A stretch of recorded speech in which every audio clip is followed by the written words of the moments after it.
Hi, this is Catherine Jacoby from Tangled Moons, and today I'm going to talk to you about the 5-inch cube that I have listed on my Etsy site, and also the template. If you want to make it yourself, you can purchase the templates and the directions to make this box.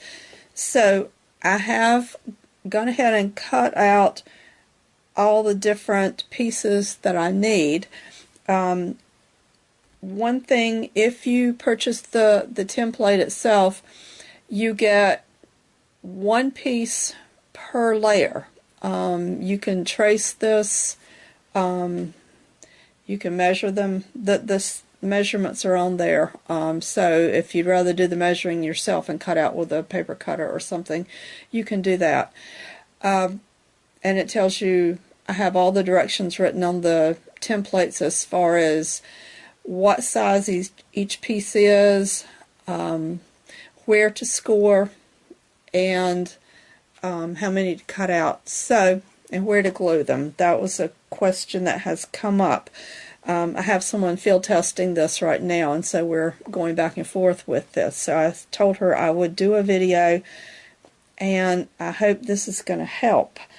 But I do really appreciate Diane taking the time to try this out for me.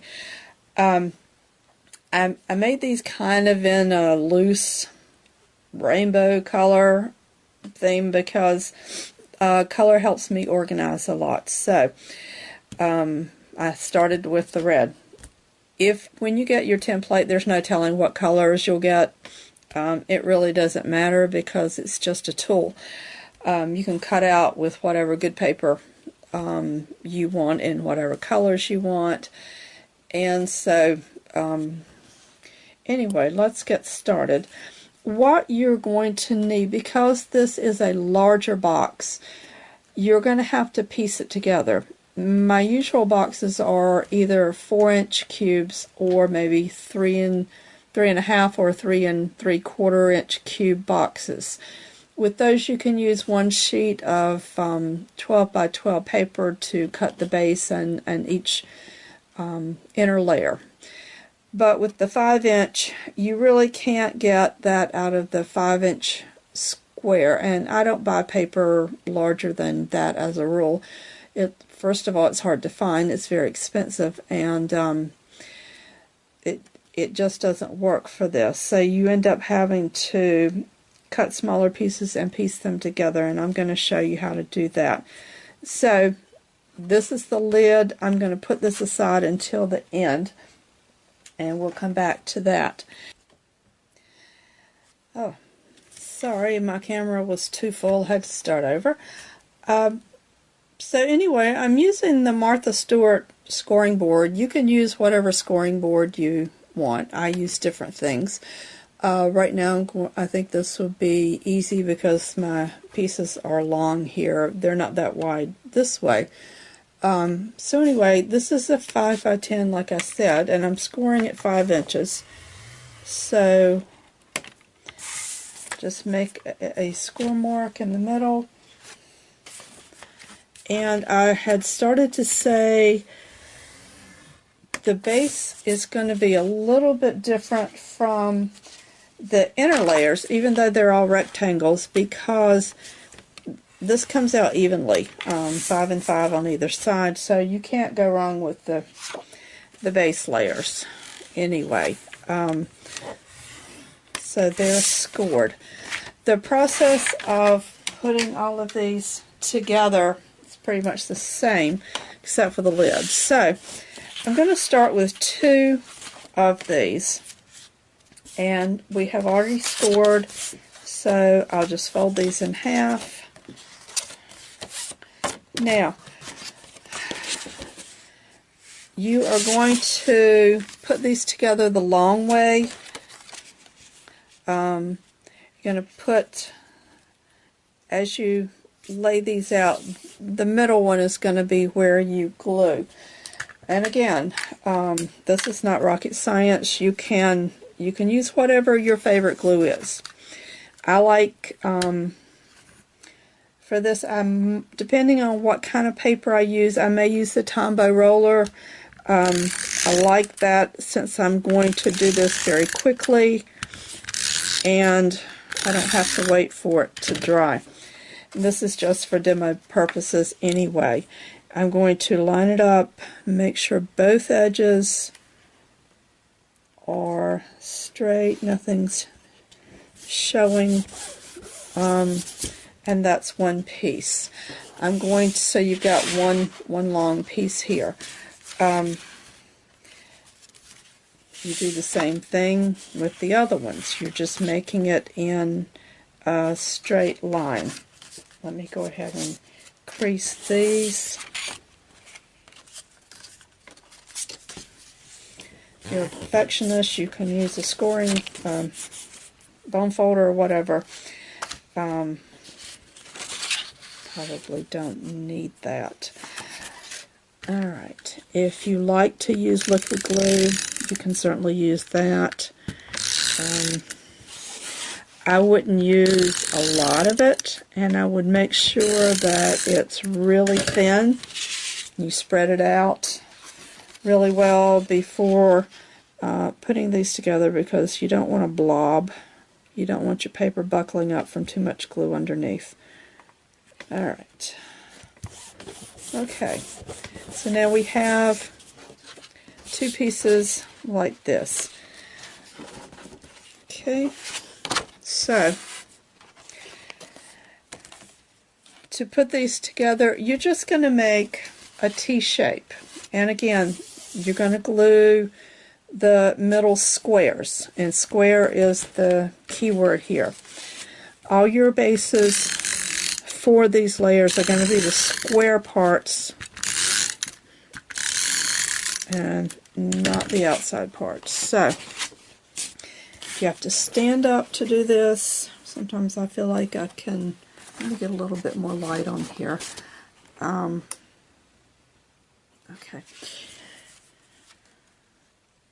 So, pull this down, pull this down. You can always fold this back over too if you want to make sure that you've got it just exactly right. Mine are never perfect, but there you go. Okay, so there you have it. That's your base layer. It has the square corners. You can use a corner punch and make it fancier. You can do some with cutouts, whatever you like. So let's move on to one more layer. The next would be this size. Okay, so again, this is the next layer, and we will be doing it the same way. You lay it out the long way, glue it together. Let me pull it out a little bit more. Put our camera back. Here we go. I don't need the scoring tool right now.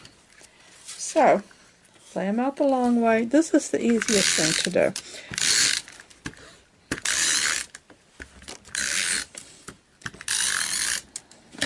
Okay.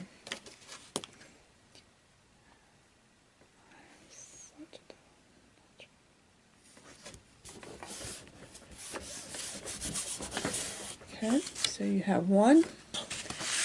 Same as how we made the base. Put these together. I am laughing at myself because I never bothered to add up these measurements. And so they're all evenly scored in the middle. These are foolproof. Okay, this is the right side. I'm putting the left side on top here. And we're making one long piece with two pieces. That's done. We bring the other one, put them at 90-degree angles to each other, and we're going to glue the middle together. It can't be any simpler. Alright.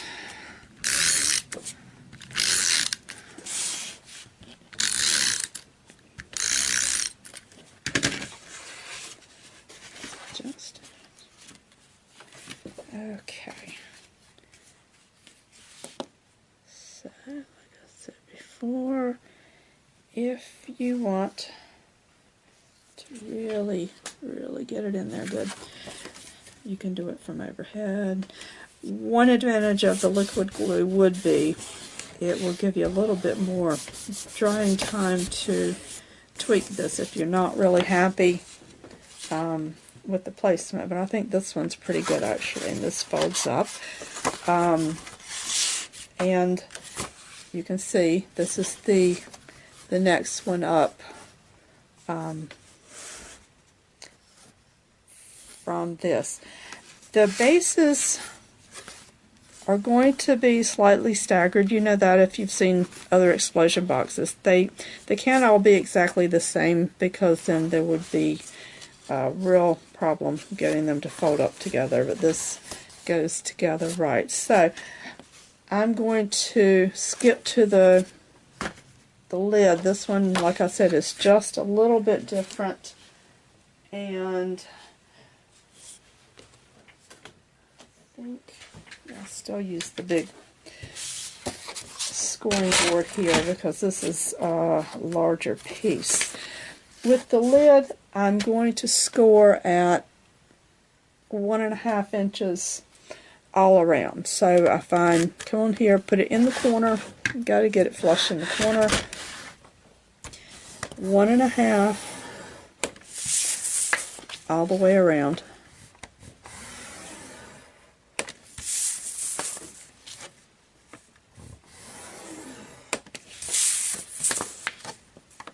Okay, that's done. And I'll come back later and off camera get these other layers put together so you can see what it looks like at the end. Again, I've got a little bit of tape here. Okay. So what we do here,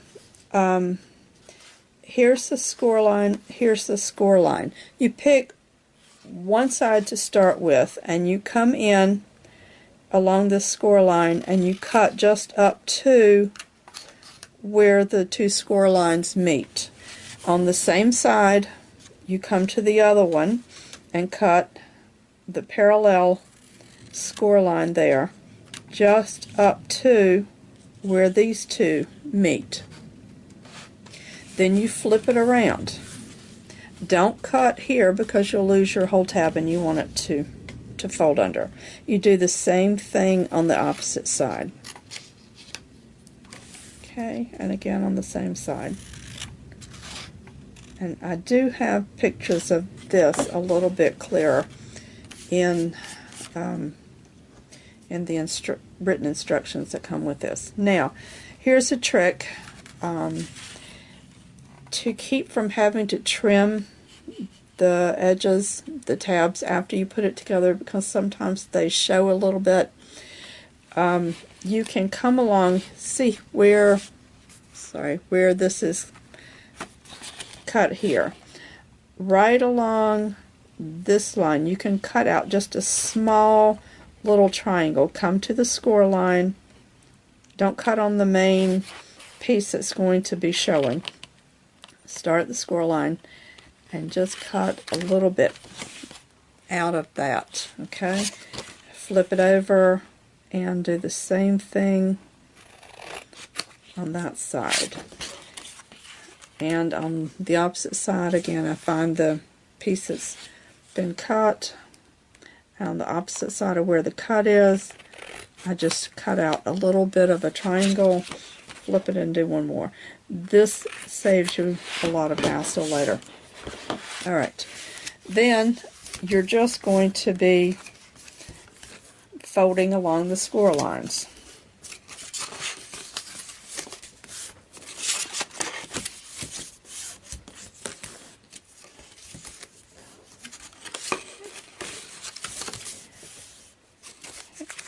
And then fold in your tabs. These are going to get glued here and glue on top here because it's going to come along and glue underneath the side pieces. Okay, all tabs should be in. Now, for this I do use liquid glue because, and I like the Tombow because it's thin. Some people like the Scotch, and I do use that. It's a little bit thicker, so I have to be more careful with thinning it out. But for sake of its expediency today, to show you this, I'll go ahead and use the runner glue. I think the liquid glue also is a little bit more permanent, seems to me to be.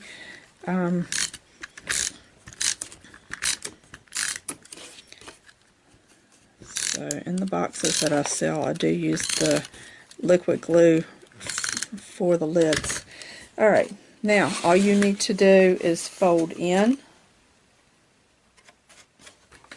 So folding in your tabs, piece of cake,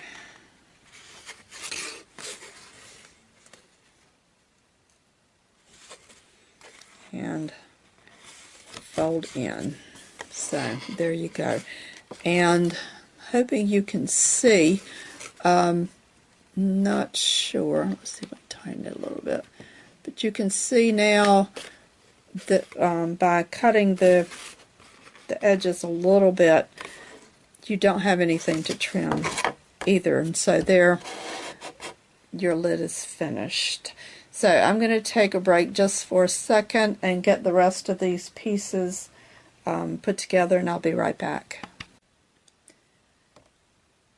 The box has been assembled. I haven't glued the bottoms yet, but just to show you, this is with all the layers done. There's a little bit of difference, which lets you see each of the layers somewhat. I would also suggest maybe decorating these first, and also before you glue the bottoms. It's a lot harder to get them decorated once you glue the bottoms together. So that's that. Thanks for joining me today and watching the video. So if you have any more questions, let me know. These sides fold up. It is a 5-inch cube,